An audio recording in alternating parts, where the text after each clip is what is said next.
الذين آتيناهم الكتاب يتلونه حق تلاوته أولئك يؤمنون به ومن يكفر به فأولئك هم الخاسرون.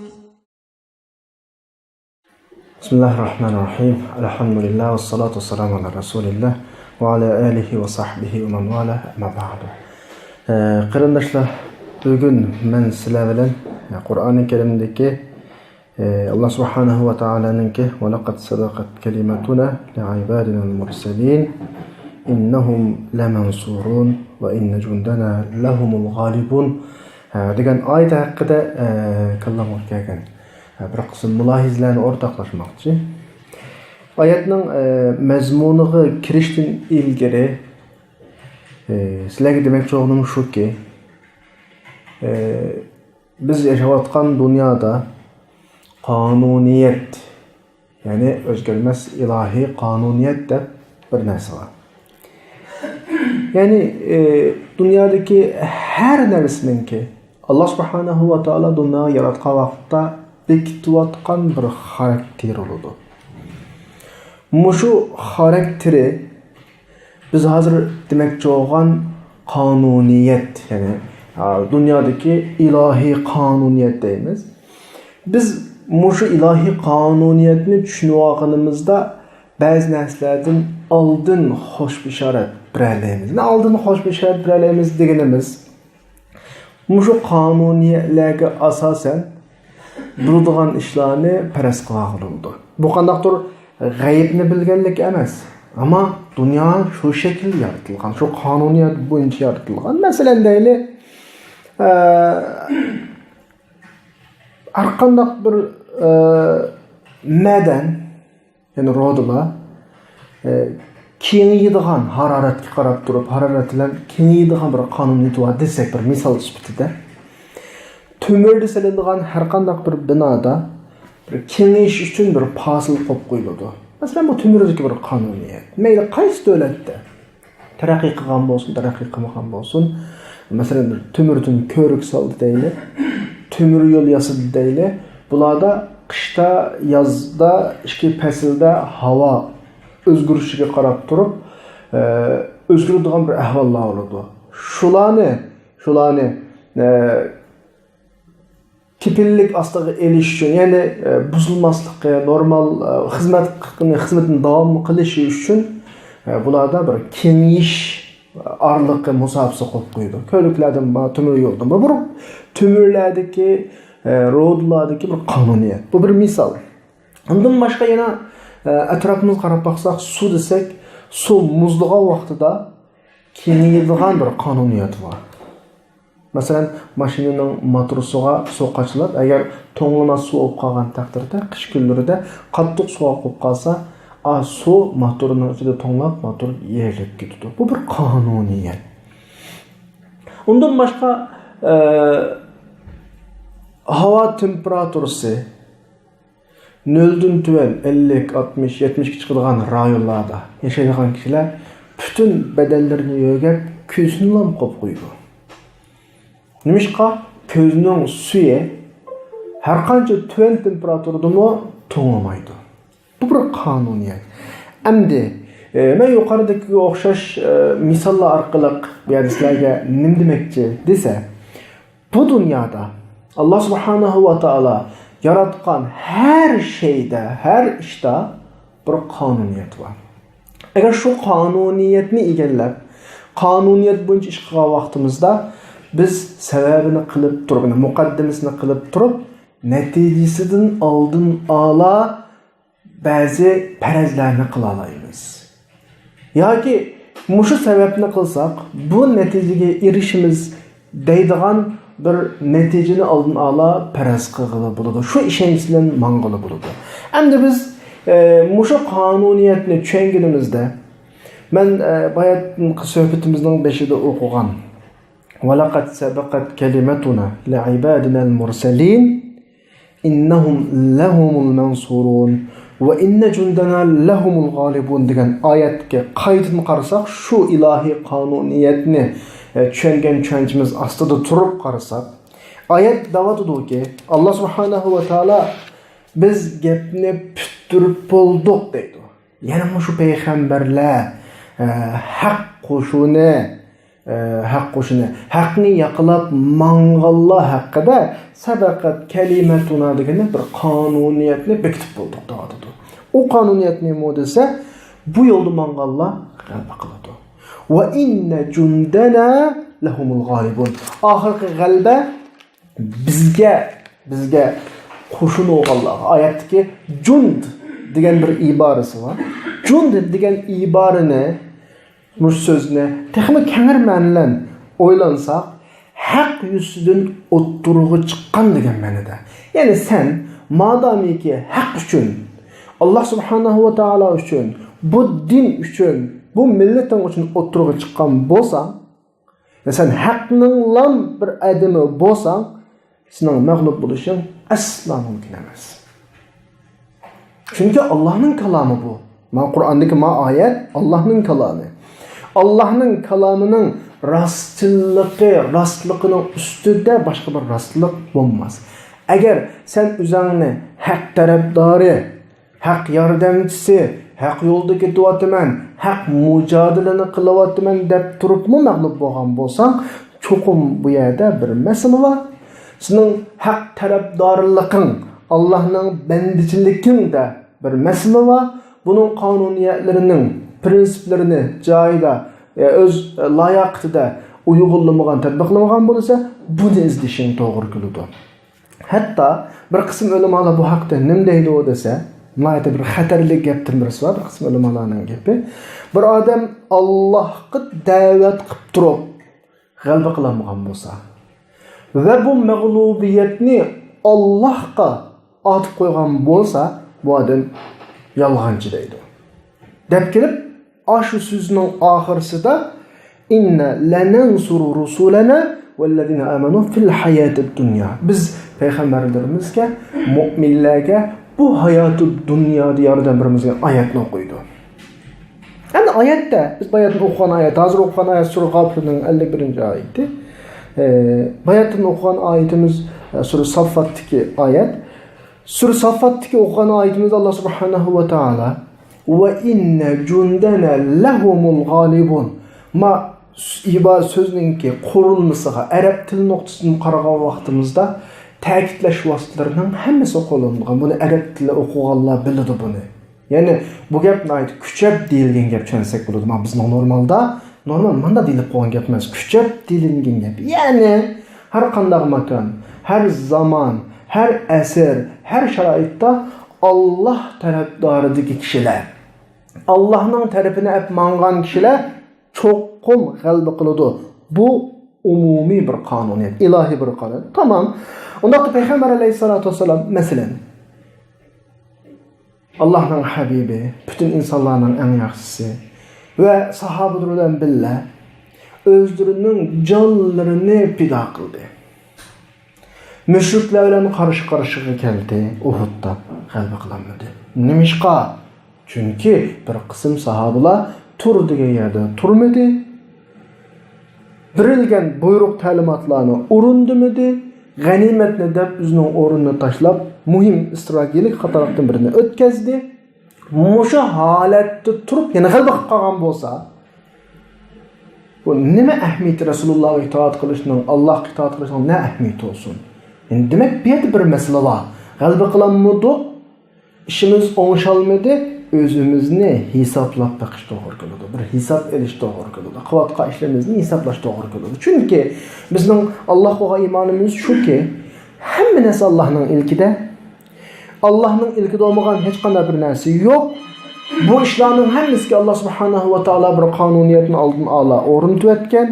Alloh bizga mush o'rnatgan qonuniyat bo'yicha muomala qiladi.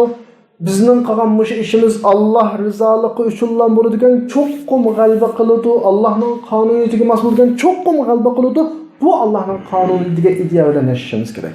Bu ideya bizda bo'lishi kerak. Endi mushu bayatdan degan mazmunlarga qarata munosabatli yana bir oyat bor. Bu oyat o'xshash ma'noni ifodalaydi. Ya'ni va tammat kalimatu robbika sidqan va adla. Muşurunda ayetni normal tercümesiga qarasak Rabbimning so'zi rast va adil şekilde tamam bo'ldi degan ma'noda texnik aytgan vaqtimizda Allah bitib o'tdi ishlarning hammani. Dunyoning qonuniyatlarini o'rnatib o'tdi. Dunyoda bir qonuniyat va Alloh o'rnatgan. Bu qonuniyatning amalga oshishi uchun ikki shartga to'g'ri shu oyat bo'yicha. Oyatda birisi sidq degan so'zni ishlatdi. Yana birisi adl degan so'zni ishlatdi. Ya'ni deymizki, sidq degan nima desa, bir odamning so'zi bilan rostchilik emas. Sidq rostchilik degan ma'no. Amaliyatdagi rostchilik. Alloh deyotdiki, senden rostchilikni ko'ray, sen mendan adolatni ko'rsa. Yani buradagi rostchilik ifodasi nima desa, bizning bir ishni qilgan ko'z qarashimiz, eg'izimizdan chiqqanning shu qalbimizga ko'z qarashga mos holatda bo'lishi, ichimizda boshqa gap, eg'izimizda boshqa gap bo'lib qolsa olmaydi. Lekin amaliyatimizda, mushu yuragimizdagi bilan tilimizdagi uyg'un amaliy harakatning bo'lishi oyatdagi sidq. Allah bizden bunu kutdu.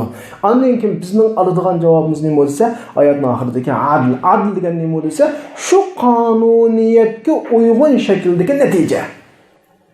Biz ish harakatlarimizda, da'voyimizda, hayotimizda, yashamlarimizda rostchil bo'laylik. Qilgan ishimiz yuragimizga uyg'un kelsin. Degan gapimiz yuragimizga uyg'un kelsin. Yurak va tilimizdan chiqqan bu so'z amaliyatimizga ifoda etsin. Allah'ның bizga uğurlaştırgan neticesini şu vaqtida zulüm kılınmasdan, haksız olmasdan, yani adil bir ravishda topshirib olamiz. Yani g'albini topshirib olamiz. Agar mush yerda biz bir noqson badab qaragan taqdirimizda, yani qildik, hech g'albaga erishamadik, qildik, bizning hech bir ishimiz o'ngga tortmadi. Biz təşvib bakış doğru kılıdı. Özümüzün sıdqısını təşvib bakış doğru kılıdı. Çünkü Allah Subhanahu ve Taala bayatın okuyan ayetimizdeki ve inne cundana lehumul galibun galba kılıdı dedi. Allah taraftarı kişiler çok galba kılıdı. İslam tarixinin bunun nayet zor köplüge misalları var. Salahiddin Eyyubi bunun bir misali. Bütün Avrupa'nın askerlerinin hemini, bütün Avrupa adatki manda bir uruş emas. Bütün Avrupa'nı şeyine çekin döde. Bu askeri sahatlam degan gap emas. Normal ijtimoiy bizning har ishlarimizda biz mush ishimizda Allohning qonuniyatlariga uyg'un shaklda qalbimiz, tilimiz, amaliyatimiz birlashgan shakldagi ish berilgan vaqtda cho'qqum utuq qozonamiz. Sog'lom bir oila qurmoqchi, sog'lom bir jamiyatning yo'lini yechitmoqchi, to'y qildik. Allah'ның qonuniyati, Allah bizning talab qilgan talablarni joyida ijro qildik, mush niyat bilan qildik, ham shu shaklda ishlab bordik. Cho'qqum bu oila oxirisida go'zal bir oila bo'lib chiqadi. Bulanmadimi? Bir narsalar bor mush yerda izlash kerak, buning sababini izlash kerak. Masalan, Payg'ambar alayhisolamningki Madinaga hijrat qilgan vaqtdagi ahvollariga bir nazar tashlasak, Rasululloh Ebu Bekir Siddiq radıyallahu anhu bilen Sevr g'origa keldi. Hicretning oldida bütün sebep qiladigan bütün vasita ishlarning hammani qildi. Ta'tir yo'lnishga mangdi. Xabar yetkazib turadigan odamni bekitdi, izni uchiradigan odamni bekitdi, yo'l boshlaydigan odamni ijara oldi. Bütün ehtiyotlarning hammani oldi, Sevr g'origa keldi. Şu vaqtida düşmanlar keyindan qo'g'lab keldi. Abu Bakr radhiyallohu anhuning insonligi, inson tabiati. Nima dediki? Ya Rasululloh, bu shunday qaragan bo'lsa bizni kirib qoldi demasmi? Rasululloh şu vaqtida shu darajada bir ishonchlarga qildiki, ey Abu Bakr, nimalarni o'ylayapsan? Biz ikkovlar, uchinchimiz Alloh tursa, Alloh bizga hamroh tursa, nimalarni deb ketding degan shaklda javob bergan. Ya'ni bu yerda bir yerim mo'jiza. G'arg'a yetib keldi, kirmadi. Bir qonuniyat. Chunki Allohning oldidagi va inna jundana la g'alibun va inna jundana lahumul g'alibun yani qonuniyati kuchini ko'rsatdi mush o'rinda. Undan boshqa yana bir misol olsak, Musa alayhisolatu vasallam o'zining sahobalari bilan deydi, Bani Isroil bilan dengizga to'g'ri keldi. Oldida cho'ng bir dengiz, o'limlam ko'rindi dengizga berib taqirliq qilmanglar. Keynida milyon kişilik zor kuchlik bir qo'shin nima dedi? Innal mudrakun. Ma insonlik, ma insoniy nuqta mavjud. Tutib qoldik ham tugashdik dedi. Ama Musa aleyhissalatu vesselam şu vaqtda Allah'ın tarafdarındaki kişiler, Allah'ın koşunununki mağlup olmaydiganlık kanunu boyunca ne dedi? Kella inne ma'iya rabbi seyahdin. Ben Allah yol açıdı. Allah men bilen billah. Rabbim men bilen billah. Bu derecede şenç. Çünkü kanuniyet şu. Ve innel cundana lehumul galibun. Kanuniyet bu. Peygamber aleyhissalatu vesselam bayatın vakalikinin ahirini azraq davam kılsa, qiyşat qılgan vaqtda Resulullah'ın ülkün olsun, tirikin olsun epkegen adamga 100 tüge. Bugünkü zamanımızda milyondan artık pul. Suraqa Resulullah'a yetişip qalay dedi, eti qumga patdı. Bu hikayeni hem anlayabilirsizler. Ahirisi da şu vakalikinin ahirisi Resulullah Suraqa'a nem deydi? Suraqa. Men sana Kisra'nın Büleyzök altınlarını versen, şunu üstüne taksan nem deyse. Ama bugünkü zamanımız boyunca vaxtımızda en güçlü devletlerninki, en kudretli devletlerninki reisleri işletildiğin nesile demekçemdi. Şu neslerini addi bir adamga bir işe verdi kıldırız. Qaranlamayın ki Resulullah'ın bu kanuniyetki bolgan işençisiken Resulullah kendini qoğlunu atkan bir adam, yani tutuş buluğu çıkılgan adam deb düşünsanlar buludu. Qene kuyutilgen bir adam, yani öttesen buludu degan adam. Onun üstüge tehe öttegen adamlarga yani 100 tüge yani 1 milyonga yakın pul. Bu derecede, özü bu derecede tuturup Resulullah'ın bu gepini digizgini neymi dese Resulullah Allah'ın şu kanuniyetigi işinin doğu ki ve inne cundana lehumul galibun. Allah taraftarı mangallar çok mu kalba kaldı Allah aşımıdır. Resulullah özünün Medine'ye baradı Allah aşımıdır. Çoğun bir İslami cemiyet kurdu Allah aşımıdır. Bu cemiyetin kengiyip dünyanın şarq garip bütün yerlerini egelleydi Allah'ı işinidir. Şu vaqtda Kisra desemesinin küze alıp gitdiğin büyük imparatorlukni yıktı Allah'ını. Bunun bütün tacı tahtınınki Müslümanlarınki aldığı koyulduğanlık. Bunların hemmege Resulullah işinidir. Çünkü kanuniyet inekki. Allah'ın kanuniyeti inekki ve inne cundana lehumul galibun. Allah taraftarı dikiler çokum kalbe kaladı. Emin ettim Ömer radıyallahu anh'ın devrede ganimetler keltirilip Ömer radıyallahu anh'ı da qarab şu Kisra'nın tacı, tahtı, onun köngület mesela bu zinnetlerini kögen vaqtida Suraqqa ne edip Suraqını ekilip bunu Kisra'nın tacı, köyneki ve başka altınsı bu zinnetlerini berini qana qıldı, bununla taqap koydu. Sahabeler bu qanda degan vaqtda Ömer radıyallahu anh'ı köden mana. Resulullah aldın bergen bişaret. Bir sehralık, addi bir sehralık Kisra'nınki bileyzök, zibuzunlar tacı tahtını taktı. Yani bu yerde demek çoğu ne? Ömer radıyallahu anh'ın Resulullah'ın bergen bişareti mi belki? Ve inne cundana lehumul galibun diyen ilahi kanuniyetinin ifadesi. Bu ifade geçen. Yani Allah subhanahu ve ta'ala müminlerge bir işini verdi kıldı mı? Müminler bunu Allah'ın verdisi çokum buludu dep düşünüş gerek. Mende bir sen mu bulmay qap qalamu deydigan ideya olmaslığı. Çünkü Allah'ın verdisiga xilaflıq qilishi bütün dünyanın yok olup ketişidir mi egri mesele. Herkes onda olmaydı. Mümkün emas. Hem de ilgili ayetlerini okup öttük. Allah özünün tarafdarındaki qalbini tutup etdi. Bizning peygamberlerimiz qalbi qilatu dedi. Ve laqad sabaqat kelimatuna dedi. Ve temmet kelimatu rabbika dedi. Bularning hammasini modese bu dinga bergen kanuniyet. Madem Allah bizni talep qilgan jundiyet, Allah taraftarı buluş, Allah'ın askeri buluş, Allah'ın dini için hizmet qilish her sahada. Ubudiyet, bendeçilik joyda, layiq ravishda bo'ldi-mu? Çoqum bunun arqasidan keladiğine, bunun arqasından keladiğine g'alb bo'ladi, nusrat bo'ladi, bundan boshqa ahvol bo'lmaydi. Wa tammat kalimatu robbika sidqan wa adla. Bizning shu qonuniyatga uyg'unlashish, rostchilik, amiliyatchanlikla bo'ladi ekan. Wa adla Allah'ınki bu kanuniyetinin neticesi olan qalbini keltirib berilishi muqarrar ahvol. Allah hammalarni Allah'ın bendichilikni joyida qiladigan, Allohning qonuniyatini tushunib, shu qonuniyat bo'yicha ish olib boradigan mu'min musulmonlarni qilsin. Va oxiru da'vana alhamdulillahi robbil alamin.